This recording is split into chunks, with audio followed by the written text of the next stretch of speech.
So Jamie Dimon, the king of all global bankers, head of JPMorgan Chase, had some harsh words for people when it comes to risk.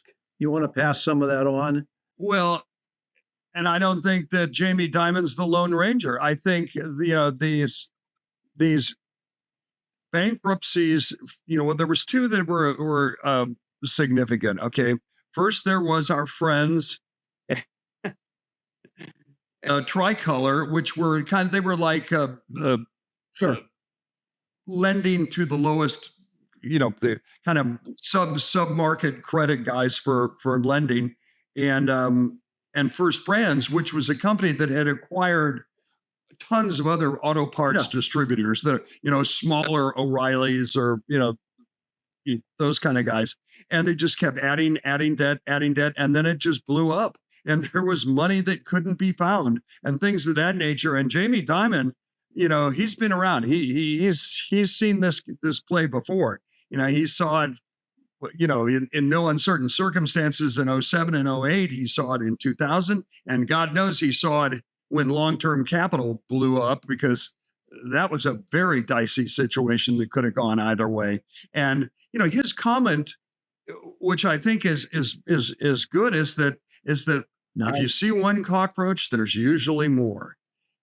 And and then everybody comes out and says, "Oh, the credit markets are fine, and regional banks are fine, and everything's copacetic, and all that." But the thing is, I was sitting on a trade desk at a hedge fund in 2007, and then we saw the news on TV: Bear Stearns to close two of their CMO mortgage funds.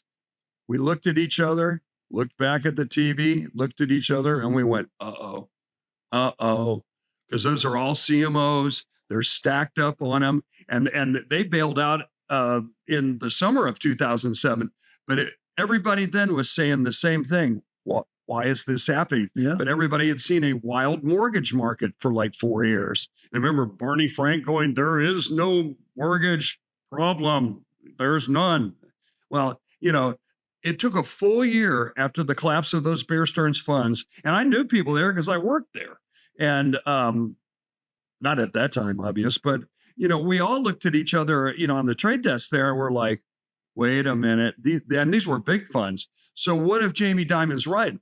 What if there is more First Brands and more Tricolor, and there's regional bank failures like we saw at Silicon Valley Bank? And what if this is the tip of the iceberg? Because this has gone on pretty unabated for the last 4 years. Oh, listen, plus. yeah. And the economy faces two is he right? Default risks. The first one is that for what you and I used to call junk bonds, the Michael Millikan invention, they still exist. I remember them well. Gotten some. They still exist. And so it's been easier for them to borrow in a lot of ways. It's easier to borrow at 8% than it is at 15%. So, they've I don't know that the appropriate amount of risk was built into their interest rates. The other thing is you now have these subprime individuals who've gotten great credit card deals. They've gotten 0%, 72-month financing on their cars. The value of their car loans is worth way, way more than the cars themselves.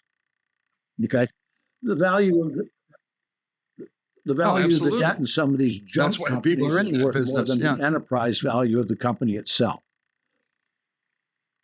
And when you start to get rolling defaults through those groups, you start to see the domino effects. Right. You start to see lots of subprime car people because the economy slows. Lots of defaults there. Lots of defaults in areas about what we've been talking about now. That's when the subprime. That's when you've got to worry about the entire economy. Right, you're exactly right. Because then you get shotgun-sized holes blown in pieces of the economy that nobody expected to be there. I mean, it's like the old saying, "Well, I didn't loan anybody money on the supposition they wouldn't pay me back." Well, guess what? Yeah, right.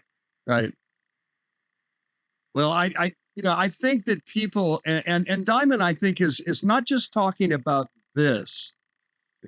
instances, these you know, defaults that have happened recently, I think he's looking big picture, you know, and he's basically, he's kind of your capitalist Democrat, for lack of a better term. You know, he's pretty much leaned that way, but he's a real centrist, smart guy. And if the Democrats were smart, they'd maybe consider running him for president. I don't think he would take it, but I think he's worried about a more systemic, failure that and spread through the economy for all the reasons you just mentioned, and kind of pull the rug out from the positives in the economy, which for the most part has been, stronger this year than Wall Street expected, and the GDP higher than Wall Street expected. But boy, if we start to go into a bunch of defaults and regi banks are in there, and credit spreads get real tight, I don't know. I think we've had a long run, and you and I have been in this business for a long time, and there's always something out there. Like Rosanna Dana used to say on Saturday Night Live, it's always something. Well, and you start to wonder about the U.S. economy. What will kill it first? A collapse in the equity market, or a collapse in the credit market? It could. Well, and Bessent was literally saying, we're going to continue with our plan even if the stock market crashes, or he said that recently. So, which was a veiled threat to everybody. That's like, okay, we're going to continue even if the stock, we're not going to bail you out. And the president tends to use kind of a shotgun approach, and so when he said raise the tariffs on China to 100, 150%. Well, boom, that's why we had the huge sell-off last Friday. And again, it'll be interesting to see, because there's a lot on the margin, and at the scale size, it's big, because I'll tell you one thing though, if we can solve the China problem and the China trade problem, we may see a big continuation of this rally. Anxiety about a trade war with China disappears if there's some settlement, even if it's not incredibly favorable. It's just you put the cows down for the night. You don't have to worry about stampedes. I think the market gets a very positive benefit even out of a mediocre trade deal with China. Yeah, I agree. And Bessent's smart, because he, and everybody that's even a dime store economist knows this.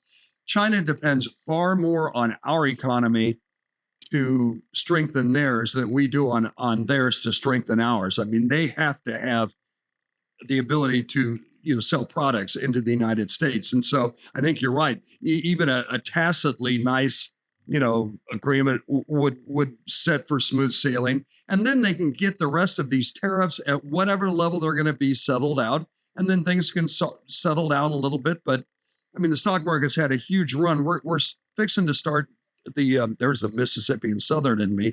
We're fixing to start the fourth year of what's been a pretty strong. If they can get over the rare earths problem with China and the soybean you will issue, see a deal with China within 2 weeks. Okay, it's the 17th.